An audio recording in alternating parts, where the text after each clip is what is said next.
Hello, Yang! Hello, Sir Zach. Sa wakas, natuloy tayo. Finally. I know. I first got wind of you sa racing circuit. Paano ka napasok dun sa karera una? And even before yung karera, paano ka napasok sa dalawang gulong? Sa motorcycle po, nag-start ako. Tinuruan muna ako ni Kuya mag-bike talaga. Tapos, before my racing career, nag-start po ako nag-ride lang. Siguro mga 2014, 2015. Over 10 years ago? Medyo hindi pa ako legal. You're underage, Opo. literal. Pero may mga guide naman po ng mga kuya. Kaso nga po, hindi ka talaga makakasama. Kung ride na ride po ako, gustong-gusto ko. That time, konti pa lang mga tao. Nagpupunta kami Marilake, Zambales. Madami na rin kami napuntahan. So, sino nag-impluwensya sa'yo sa motor? Si Kuya po. Kami na ni Kuya yung mahilig talaga. Bike pa lang po nun. Nung mabata pa lang kami hanggang sa meron ng motor.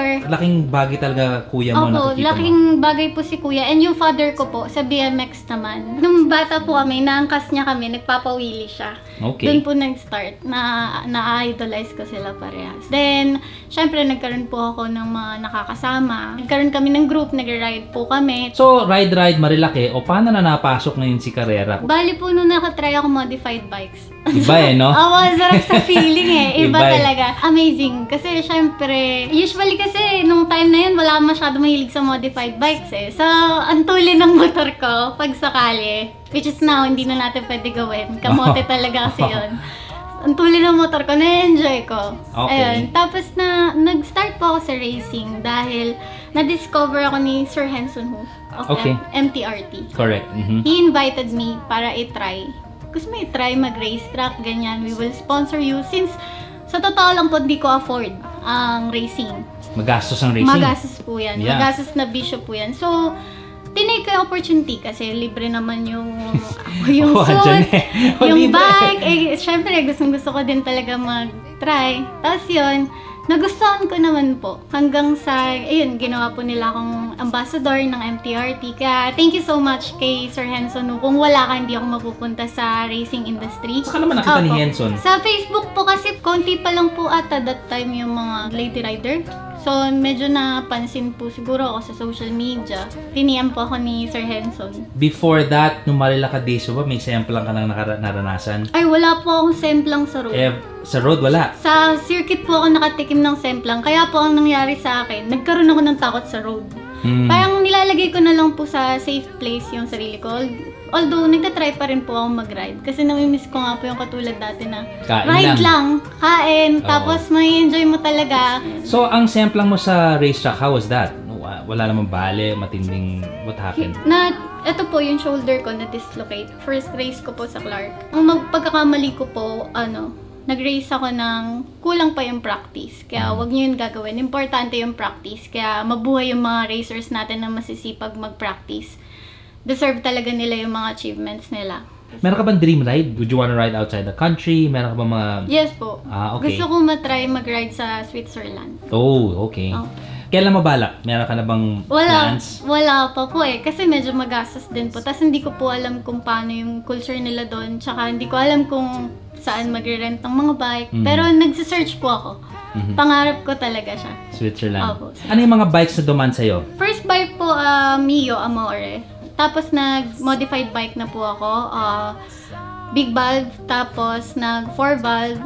Tapos nag-race bike na po ako sa 160 sa MTRT. Then, nag-4 valve ulit yung Duterte head.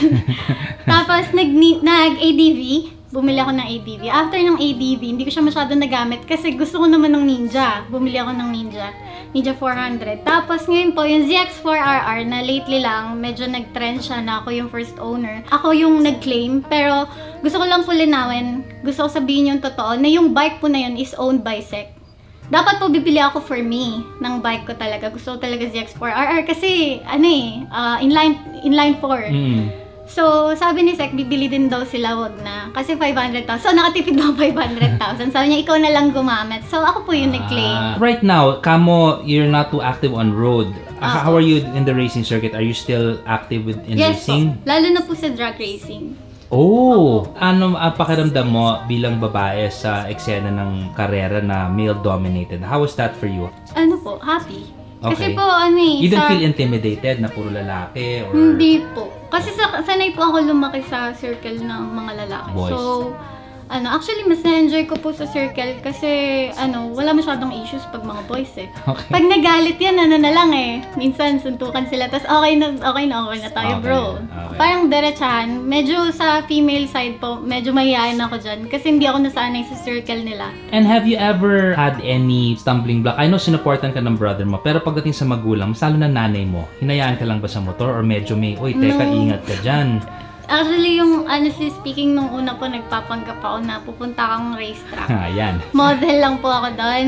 Tapos nung pag-uwi ko nga po, may bali ako. Hanggang sa tinanggap na lang po nila. Siyempre po, Ay, hindi alam ng daddy mo. hindi po nila alam lahat. Hanggang sa, syempre, inamin ko na po. Kasi po nakikita na, natuto na po sila mag-Facebook. Dati po kasi hindi sila nag-Facebook. Wala ka ng takas. Wala na po. Nakakatuwa lang po. Nung nakita nila na gusto ko talaga, sinuportahan na po nila ako. Ako naman yung mali. Nagsinungaling ako nung una.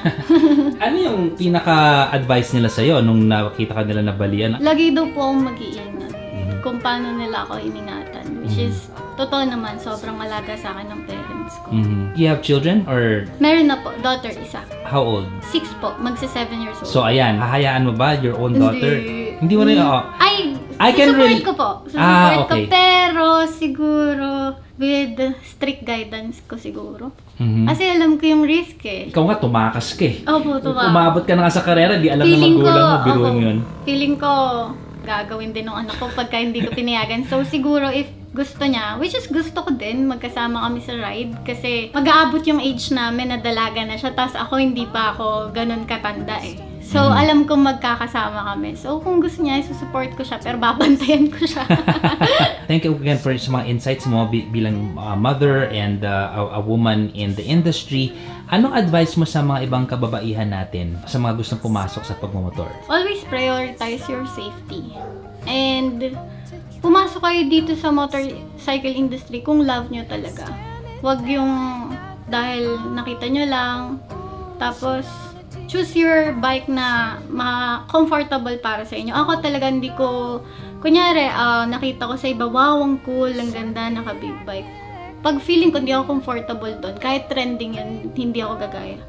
Gusto ko, pag magmamotor ako or may gagawin ako, anything in my life, gusto ko comfortable ako. Ayoko nang pinipilit ko yung sarili ko just to make other people like me. Yun din advice ko sa inyo, and lagi nyong ipaprioritize nga safety. So, bumili kayo ng mga safety gears. Dati, hindi rin ako masyado nagsa-safety gears eh. Though, dati kasi, hindi pa masyadong available sa market yung mga murang safety gears. So, hindi ko afford. Pero, somehow, naka-gears ako. Tapos, helmet. Importante yung helmet. Pumasok kayo dito sa industry na to dahil masaya. Huwag kayo papasok out of other intention. Huwag, hindi nyo ma-enjoy. Baka magsisi kasi kayo. To begin with, because you're looking forward to what the industry can offer, Opo. parang ganun. Yung saya Opo. niya. Kasi masaya naman Opo. talaga eh. Masaya talaga. Pero delikado. Yes. So, tama yung advice mo. Ang Masaya daming- delikado to. Opo. Ingat. Ang daming cautions. Ayun, pwede kang maka-aksidente ng ibang tao. Ayan, magbabago din yung life mo. Sobrang input talaga ngayon ng motorcycle eh. So, yung iba, diba, nagiging famous, may mga consequences lahat yan. So, Be aware of your responsibility as Opo. a influencer ika nga. Opo. I hope maging happy kayo pag pumasok kayo dito sa industry, and be a good rider and influencer. Kung gusto niyo maging influencer, maging mabuting influencer kayo. For me, gusto ko lang i-encourage kayo. Pero no bad words. Ayoko nakakasakit ng kapwa ko kasi babae din ako. Okay. Thank you so much, Yang. Thank Maraming you po. maraming salamat. Maraming salamat, This was Sir. fun and more power to you. Abang-abang kami sa races mo, especially in drag racing. Yes po. Okay, thank you.